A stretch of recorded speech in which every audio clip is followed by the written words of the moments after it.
Hello दोस्तों, स्वागत है आपका अपने यूट्यूब चैनल टेरिक एजुकेशन पर। दोस्तों, आपको जो मैं यानी कि शिक्षण विधियां करा रहा था यानी कि दोस्तों पेडागोजी। ओके दोस्तों, तो उसमें से मैंने आपको दोस्तों कितने यानी कि तो फर्स्ट चैप्टर करा रहा हूं। ओके दोस्तों, तो उसमें आपको 3 पार्ट कंप्लीट करा दिए हैं। उसका यानी कि नेक्स्ट पार्ट यानी कि 4th पार्ट लेके आया हूँ। ओके दोस्तों, क्योंकि तो लॉन्ग चैप्टर हमारा, तो मैंने आपको बताया था कि मैं फिर कुछ पार्टों में डिवाइड करके बताऊँगा। ओके दोस्तों, आज ये हमारे चलिए आज मैं आपको एक पॉइंट डिस्कस कराऊंगा। ओके, यानी शिक्षण विधियों के सिद्धांत। ओके दोस्तों, केवल उसी के आज मैं आपको डिस्कस कराऊंगा दोस्तों। उसमें लॉन्ग ये टॉपिक है दोस्तों। ओके, ध्यान से समझिएगा, क्योंकि दोस्तों यहाँ से हमारा ये क्वेश्चन 100% बनता है। ओके दोस्तों, तो चलिए टाइम वेस्ट नहीं करेंगे, सीधे हम पॉइंट पर आते हैं। देखते हैं दोस्तों। देखिए दोस्तों, ये हमारी विषय सूची है। ओके, अब देख लेते हैं दोस्तों हम यहाँ पे।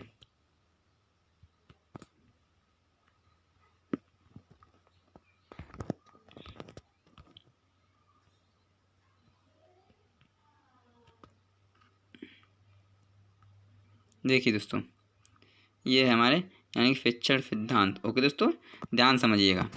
देखिए दोस्तों, भाषा शिक्षण के सिद्धांत यानी कि main theory of language teaching.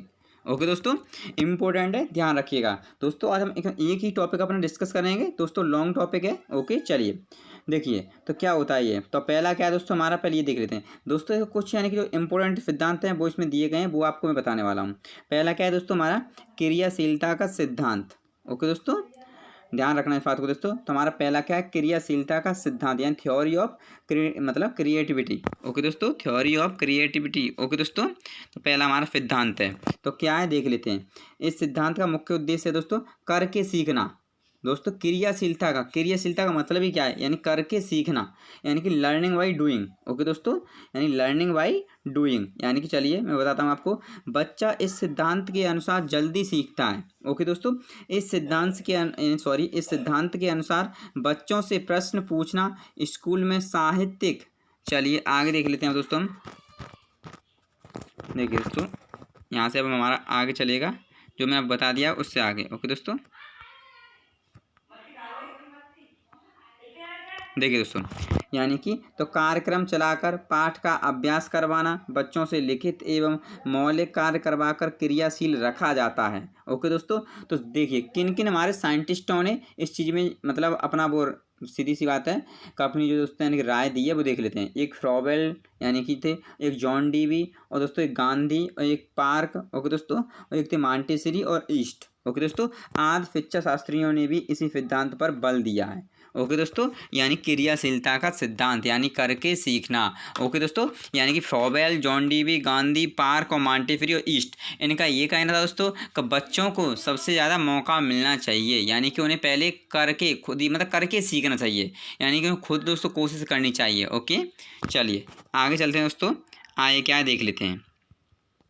अगला सिद्धांत है दोस्तों हमारा अभ्यास का सिद्धांत, यानी कि थ्योरी ऑफ एक्सरसाइज। ओके दोस्तों, अभ्यास का मतलब क्या होता है, एक्सरसाइज। ओके दोस्तों, इंपॉर्टेंट है, ध्यान रखिए। पहले तो आप दोस्तों जो ये टॉपिक होते हैं ना, यानी कि हेडिंग है हमारी अभ्यास, तो पहले इसी से आप समझ जाइए, सेंस लगाइए, समझ जाओगे दोस्तों क्या है अभ्यास, यानी कि एक्सरसाइज। देखिए, बालक किसी भाषा को बोलने तथा लिखने का जितना अधिक अभ्यास करता है वह भाषा उतनी ही सशक्त बनती है। अभ्यास करने से भाषा की अशुद्धता भी दूर होती है। थॉर्नडाइक के अनुसार दोस्तों मैं आपको बता देता हूँ कि थॉर्नडाइक के 3 नियम थे हमारे, अभ्यास का नियम, तत्परता का नियम। ओके दोस्तों, याद रखना दो तुम्हारे नियम थे ना। ओके, इस चीज़ का तो आपको पता होगा ना।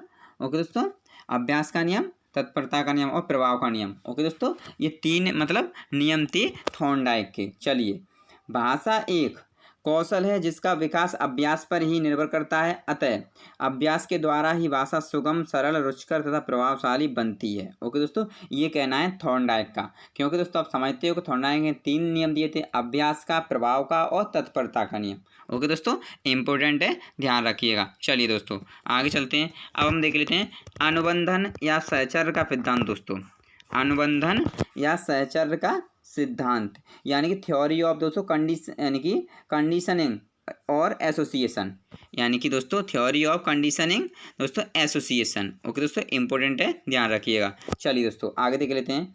भाषा शिक्षण में यदि बच्चों के सामने बोले जाने वाले शब्दों से संबंधित व्यक्ति या वस्तु प्रत्यक्ष रूप से विद्यमान है तो बच्चे आसानी से और शीघ्रता से भाषा सीख सकेंगे। इसलिए जब बच्चे भाषा सीखते हैं तो क से कबूतर के साथ साथ कबूतर का चित्र भी देखते हैं। इस प्रकार से बच्चों को भाषा शिक्षण के लिए प्रत्यक्ष वस्तुओं, चित्रों, आकृतियों आदि को दिखाकर उन्हें सहचर्य का अवसर दिया जाता है। दोस्तों मोस्ट इंपोर्टेंट पॉइंट है, यहाँ से कई बार क्वेश्चंस बन चुका है सीटेट में। ओके दोस्तों, चलिए मैं बताता हूँ दोस्तों।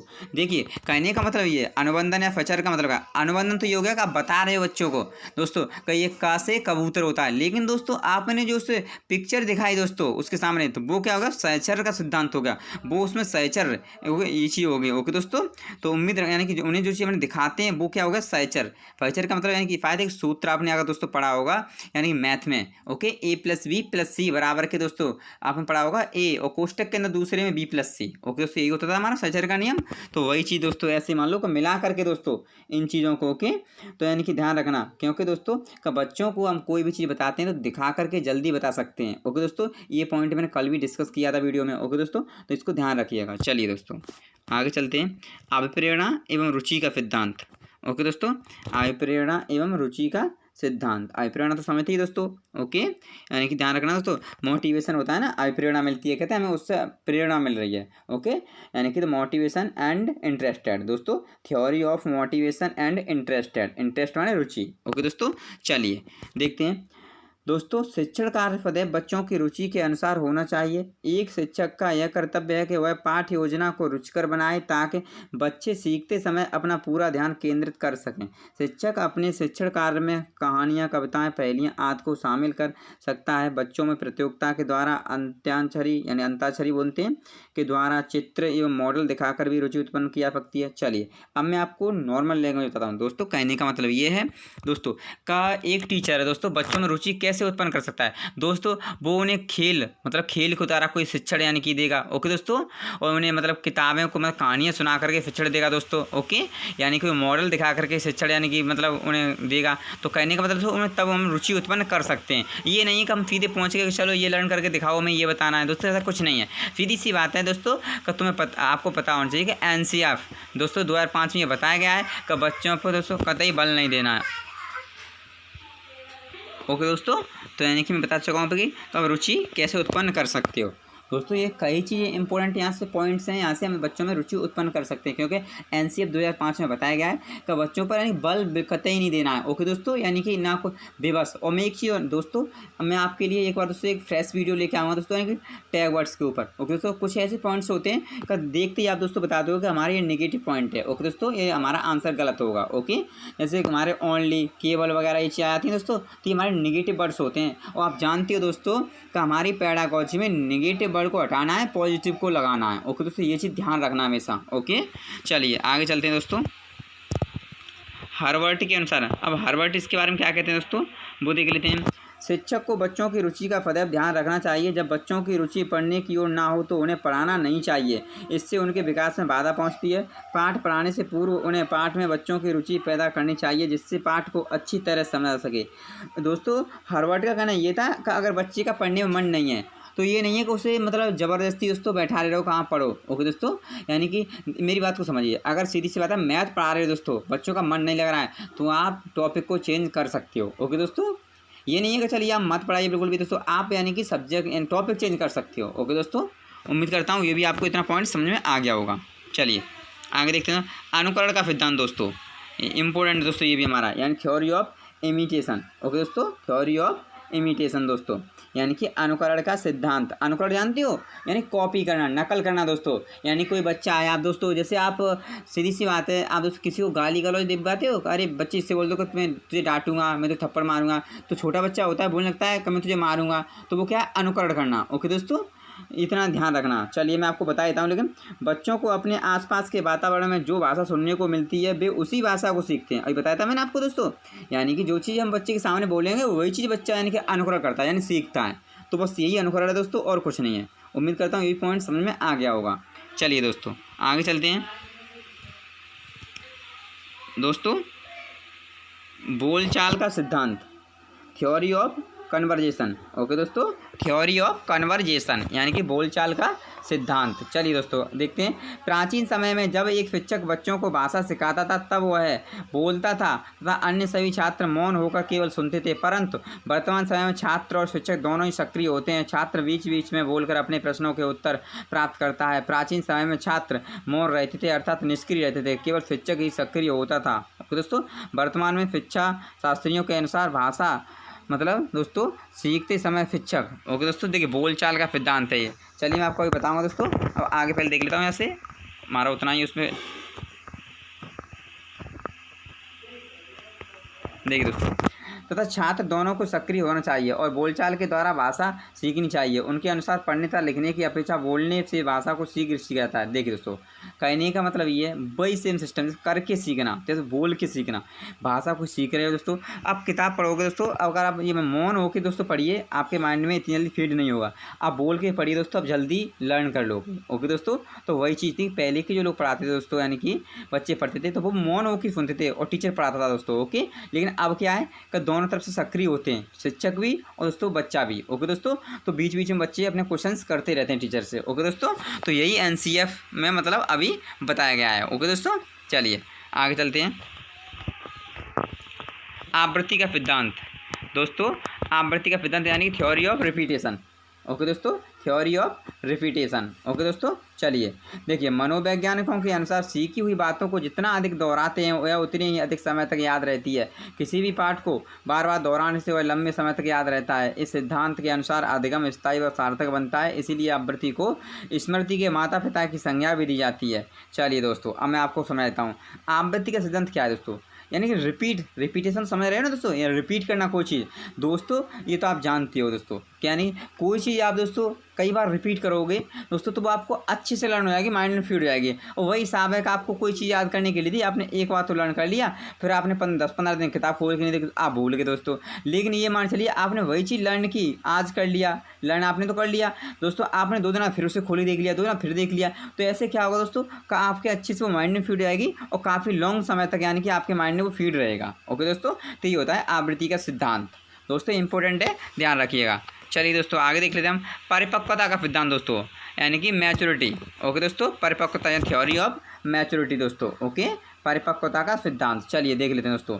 छोटे बच्चों का स्वयं की जीभ, ओठ, तालु आदि पर पूर्ण नियंत्रण नहीं होता है, इसलिए उच्चारण को वह शुद्धता से नहीं कर पाता, परंतु धीरे धीरे कुछ समय पश्चात वह परिपक्व होने लगता है और जीभ, होठ, तालु आदि सभी उच्चारण स्थान पर उसका पूर्ण नियंत्रण हो जाता है और वह सभी शब्दों का शुद्धता से उच्चारण करने लगता है। चलिए दोस्तों, मैं बता परिपक्वता का मतलब क्या है दोस्तों, यानी कि सीधी सी बात है, मैं आपको बताता हूँ, ये छोटा बच्चा होता है दोस्तों। ओके, यानी कहते हैं कि परिपक्वता यानी कि इसमें उत्पन्न हो रही है दोस्तों, यानी कि ओके, यानी प्रोग्रेस कर रहा है दोस्तों बच्चा, यानी कि अपने शरीर से दोस्तों। ओके, यानी कि और तो ध्यान रखना, जो छोटा बच्चा होता है दोस्तों का पहले उसका जो मतलब होठ वगैरह या हाथ वगैरह ठीक से मतलब साथ नहीं देते हैं, यानी कि ओके, इस बात को पता होना चाहिए। लेकिन दोस्तों समय के साथ साथ जैसे उसकी एज बढ़ती आती है, यानी कि उसमें परिपक्वता बढ़ती आती है दोस्तों, तो उसके समय के साथ साथ दोस्तों उसके जीभ, होठ, तालु वगैरह ये भी पूर्ण नियंत्रण यानी अच्छे से काम करने लगते हैं, यानी कि उस पर उनका नियंत्रण हो जाता है दोस्तों। ओके, इस बात को ध्यान रखना, इंपॉर्टेंट है।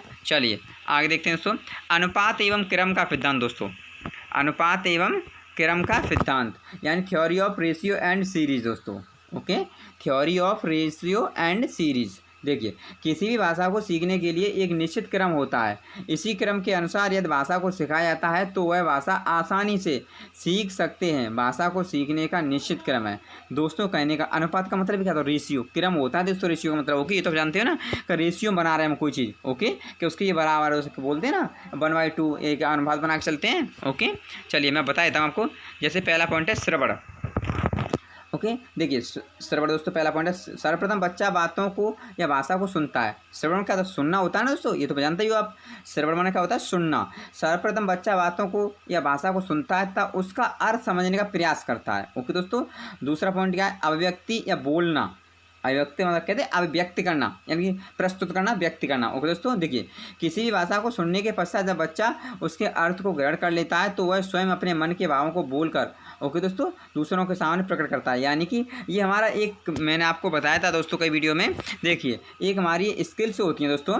देखिए तुम्हारी LSR दोस्तों W, ओके, यानी कि listening, speaking, reading, writing. Okay दोस्तों, ये हमारी 4 स्किल्स होती हैं, ये क्रम से काम करती हैं। ओके दोस्तों, ध्यान रखना बातों को। तो वही चीज़ है दोस्तों, ओके, लिसनिंग सुनना, पहले सुना उसने, ओके दोस्तों, अब स्पीकिंग फिर बोला, ओके दोस्तों, फिर रीडिंग LSR होता है, मैंने बताया था ना LSRW।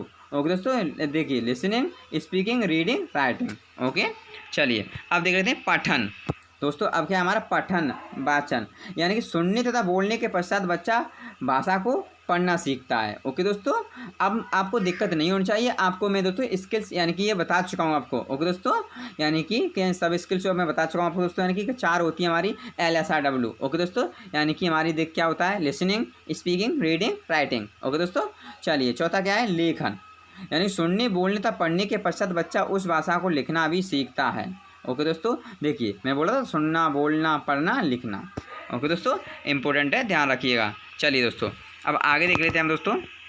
देखिए जीवन समन्वय का सिद्धांत, थ्योरी ऑफ लाइफ दोस्तों, कोऑर्डिनेशन। ओके दोस्तों, जीवन समन्वय का सिद्धांत, यानी कि दोस्तों थ्योरी ऑफ लाइफ कोऑर्डिनेशन। देखिए क्या है, मनोवैज्ञानिकों ने इस बात को भी माना है कि यदि शिक्षक बच्चों को वास्तविक जीवन से संबंधित उदाहरण देते हैं तो बच्चे अधिक रुचि लेते हैं। इसलिए शिक्षक ऐसी शिक्षण सामग्री का प्रयोग करें और उदाहरण दें जो बच्चों के दैनिक जीवन संबंधित हो। चलिए दोस्तों अब मैं आपको बताता हूँ, ये बहुत ही दोस्तों ईजी मतलब एग्जाम्पल के रूप में। देखिए उसका कहने का मतलब ये है, जीवन समन्वय का सिद्धांत का मतलब ये है दोस्तों कि बच्चों को उनके बाहरी जीवन से, यानी कि उनके बाहरी जीवन से उसकी लाइफ के संबंधित, उनकी लाइफ से संबंधित चीज़ों से उन्हें परिचित कराना चाहिए दोस्तों। ओके, उन्हें बाहरी वातावरण से जोड़ना चाहिए। ओके दोस्तों, तो वो सबसे बेस्ट तरीका है बच्चों को शिक्षण देने का। ओके दोस्तों, इम्पोर्टेंट है, ध्यान रखिएगा। चलिए दोस्तों आगे देख लेते हैं हम दोस्तों। हमारे 3-4 पॉइंट और बाकी दोस्तों, 12-13 पॉइंट थे इसमें दोस्तों। ओके, चलिए अब हम देख लेते हैं 11वां पॉइंट। ओके दोस्तों, 10 का देखिए, बाल केंद्रितता का सिद्धांत, यानी कि चाइल्ड सेंटर्ड थ्योरी दोस्तों, child centred theory. Okay, important है, ध्यान रखिएगा। चलिए दोस्तों, भाषा शिक्षण के समय एक शिक्षक को बच्चों के अनुसार अपना कार्य पूर्ण करना चाहिए। बच्चों को केंद्र मानकर अपनी सभी योजनाएं बनानी चाहिए। भाषा शिक्षण में बच्चों की रुचि, क्षमता, स्वभाव स्तर, बौद्धिक एवं मानसिक योग्यता को ध्यान में रखना अनिवार्य है ताकि बच्चे भाषा को आसानी से सीख सकें। दोस्तों कहने का मतलब ये है, मैं आपको नॉर्मल लैंग्वेज में बताता हूँ। इसका मतलब क्या था, बाल केंद्रितता का सिद्धांत का मतलब ये कि दोस्तों टीचर को बच्चे के अकॉर्डिंग ही उस पर काम कराना चाहिए दोस्तों, स्टडी का। ओके, और दोस्तों कैसा भी यानी कि शिक्षण से संबंधित कार्य हो बच्चों के अकॉर्डिंग, उसकी एज के अनुसार। ये नहीं है कि बच्चा 1 to 5 का है, यानी कि प्राइमरी लेवल का है दोस्तों, आप उससे दोस्तों यानी कि समीकरण हल करा रहे हैं दोस्तों। ओके, ऐसा नहीं है। बच्चा अगर मान चलिएगा, मैं मानता हूँ आपको 2nd क्लास का बच्चा है दोस्तों। ओके, तो आप पहले उससे बच्चे क्या करोगे दोस्तों, जोड़ घटाव सिखाओगे। ओके दोस्तों, अच्छे से पहले उसे संख्याएं छोटी छोटी आनी चाहिए। ये नहीं है कि डायरेक्ट उसे आप दोस्तों यानी कि समीकरण सॉल्व कराओगे। ओके, तो वही चीज़ है इसमें बताई गई है। ओके, चलिए आगे चलते हैं दोस्तों। शिक्षण सूत्रों का सिद्धांत, देखिए क्या किया इसने, यानी कि थ्योरी ऑफ टीचिंग फॉर्मूला, जो मैंने आपको कल बताए थे दोस्तों। शायद ध्यान होगा आपको दोस्तों, मैंने आपको कल करा चुका हूँ। देखिए, यदि भाषा शिक्षण का कार्य शिक्षण सूत्रों के अनुसार किया जाए तो बच्चे आसानी से भाषा को सीख सकते हैं। कुछ सामान्य शिक्षण सूत्र जैसे ज्ञात से अज्ञात की ओर, जो मैंने आपको कल कराए थे, यानी कि पहले बच्चों को क्या करना चाहिए कि मतलब ज्ञात, यानी कि उसे ऐसी चीज़ बताओ जिससे बच्चा थोड़ा थोड़ा परिचित हो। ओके दोस्तों, जब परिचित हो जाएगा तो उसी कंडीशन के आधार पर बच्चा थोड़ी थोड़ी बाहरों की चीज़ से मतलब अनुभव मतलब उत्पन्न होगा ना, तो दोस्तों उसे फिर आपकी बाहरी चीज़ों से उसे परिचित करा सकते हो। तो ये क्या होगा, ज्ञात से अज्ञात की ओर, सरल से कठिन की ओर दोस्तों, यानी कि पहले से दोस्तों यानी नॉर्मल चीज़ों का यानी सामान्य चीज़ों का दोस्तों अध्ययन कराना चाहिए दोस्तों। उसके बाद दोस्तों हार्ड चीज़ों का अध्ययन कराना चाहिए। ओके दोस्तों, क्योंकि ये मान के चलिए जब तक बच्चे को नॉर्मल चीज़ नहीं आएगी तो हार्ड चीज़ कैसे आएगी दोस्तों। ओके, यानी कोई काम कर रहा है, ओके, तो उम्मीद करता हूँ ये भी समझ में आपके आ गया होगा। तो मुझे ये सब बताने की जरूरत नहीं है दोस्तों अब। ओके, यही चीज़ है इसमें। चलिए हमारा अगला पॉइंट क्या दोस्तों, व्यक्तिगत भिन्नता का सिद्धांत दोस्तों, यानी थ्योरी ऑफ इंडिविजुअल डिफरेंस दोस्तों, थ्योरी ऑफ इंडिविजुअल समझते व्यक्तिगत। ओके दोस्तों, तो यानी थ्योरी ऑफ इंडिविजुअल डिफरेंस। देखिए, एक कक्षा के छात्रों में व्यक्तिगत भिन्नता देखने को मिलती है, जैसे कोई बच्चा साफ बोल नहीं सकता, कोई सुन नहीं सकता, किसी की लेखन संबंधी अशुद्धियाँ हैं, तो कोई मानसिक रूप से पिछड़ा हुआ है। ओके दोस्तों, चलिए मैं आपको बताता हूँ दोस्तों इसके बारे में, आप मतलब नॉर्मल भाषा में। दोस्तों कहने का मतलब ये है कि हर क्लास में दोस्तों बच्चा हमेशा एक ही कंडीशन के नहीं हो सकते हैं दोस्तों, ओके। क्योंकि दोस्तों बच्चों में डिफरेंस होता है, कोई बच्चा दोस्तों प्रतिभाशाली होता है, कोई पिछड़ा होता है, ओके दोस्तों। यानी कि कुछ दोस्तों मंदबुद्धि बालक हमें मिलेंगे क्लास में, कुछ प्रतिभाशाली मिलेंगे, ओके दोस्तों। तो वही चीज़ है। और आप जानते हो कि NCF में बताया गया है कि हमें दोस्तों शिक्षा देनी चाहिए, आप समझते हो दोस्तों, यानी कि तो हमें हमेशा सभी को समूह में, यानी कि कहने का मतलब है हमें समान शिक्षा देनी होगी, ओके दोस्तों। ये भेदभाव नहीं करना है बिल्कुल भी दोस्तों, ओके। आपको सभी को एक मतलब समान लेके चलना है, ओके दोस्तों। इनमें ये नहीं करना कि ये होशियार तो में इसे नहीं बताएंगे, इसे बताएंगे, इस चीज़ का ध्यान रखना है। चलिए दोस्तों आगे चलते हैं। देखिए दोस्तों हमारा अगला पॉइंट क्या है दोस्तों, चयन का सिद्धांत यानी थ्योरी ऑफ सिलेक्शन, ओके दोस्तों। अगर यह कार्य शिक्षक का होता है कि वह भाषा शिक्षण को आसान एवं सुगम बनाने के लिए कौन से समय किस विधि का प्रयोग करे जिससे बच्चों को भाषा शिक्षण की प्रक्रिया में लाभ प्राप्त हो सके। शिक्षक को शिक्षा संबंधी सिद्धांत तथा पद्धतियों का ज्ञान होना आवश्यक है, ओके दोस्तों। यानी चयन का सिद्धांत का हम समझ रहे दोस्तों, यानी सिलेक्शन, यानी कि ये टीचर को सिलेक्ट करना है कि वो किताब को किस तरीक़ा से या TLM कैसे बनाए, कैसे TLM बना के पढ़ाना है, या कैसा टॉपिक कैसे समझाना है, कैसे उसकी थ्योरी का दोस्तों यानी कि एक्सप्लेनेशन देना है, ओके दोस्तों। कहने का मतलब ये है इससे बच्चों को अच्छे से समझ में आ सके। तो ये है चयन का सिद्धांत। ये नहीं है कि बच्चों का हम सिलेक्शन कर रहे हैं कोई, ओके दोस्तों, ये शिक्षण के ऊपर है, ओके दोस्तों। तो उम्मीद करता हूँ समझ में ये भी पॉइंट्स आ गया होगा। चलिए दोस्तों आगे चलते हैं हम। निश्चित उद्देश्य दोस्तों हमारा आज का लास्ट पॉइंट है, ओके दोस्तों। कल आपको मैं आज ये मान चलिए इस चैप्टर का कल का ही लास्ट पार्ट होगा, छोटा सा दोस्तों, ओके। फिर उसके बाद में चैप्टर के पूरे के क्वेश्चंस कराऊंगा, कम से कम 50 क्वेश्चन आपको, ओके दोस्तों। चलिए निश्चित उद्देश्य एवं पाठ सामग्री का सिद्धांत दोस्तों। निश्चित यानी कि theory of fixed objectives and text materials, okay दोस्तों। यानी कि निश्चित उद्देश्य एवं पाठ सामग्री का सिद्धांत। बात को समझना, पहले आप पहले हेडिंग को समझ आइए, आंसर निकाल लोगे। क्या कहता है, निश्चित उद्देश्य होना चाहिए हमारा, और पाठ सामग्री का ये बताया। देखिए शिक्षण कार्य करने से पूर्व भी एक शिक्षक का पाठ के उद्देश्यों को जानना जरूरी है तथा उन उद्देश्यों को पूर्ण रूप करने के लिए शिक्षण सामग्री का भी बच्चों के मानसिक स्तर के अनुरूप प्रयोग करना चाहिए। शिक्षक द्वारा पढ़ाए जाने वाले सभी विषयों को समान रूप से महत्व देना आवश्यक है। भाषा शिक्षण में बच्चों के कौशल, ज्ञान, रुचि तथा आवृत्ति का विकास करना ही उद्देश्य होता है, ओके दोस्तों। यानी कि देखिए निश्चित उद्देश्य यानी कि तो टीचर को करा रहा है दोस्तों, बच्चे को पढ़ा रहा है, तो ये नहीं है कि आपने मतलब मेरा कहने का मतलब है कि 1 to 5 का बच्चा है दोस्तों, ओके। तो आपने कल तो उसे मात्राएं बताई, बच्चा मात्राएं सीख भी नहीं पाया दोस्तों। उससे आगे आपने कल से जोड़ घटाव सिखा दिए, वो भी नहीं सीख पाया दोस्तों, आपने कुछ और पकड़ लिया। ये नहीं है, एक उद्देश्य होना चाहिए कि मुझे बच्चों को ये सिखाना है, ओके दोस्तों। तो यही चीज़ इसमें बताया गया था। तो दोस्तों आज के लिए बस इतना ही दोस्तों। वीडियो अच्छा लगा हो तो लाइक करें दोस्तों, और हमारे चैनल को सब्सक्राइब करें दोस्तों। धन्यवाद।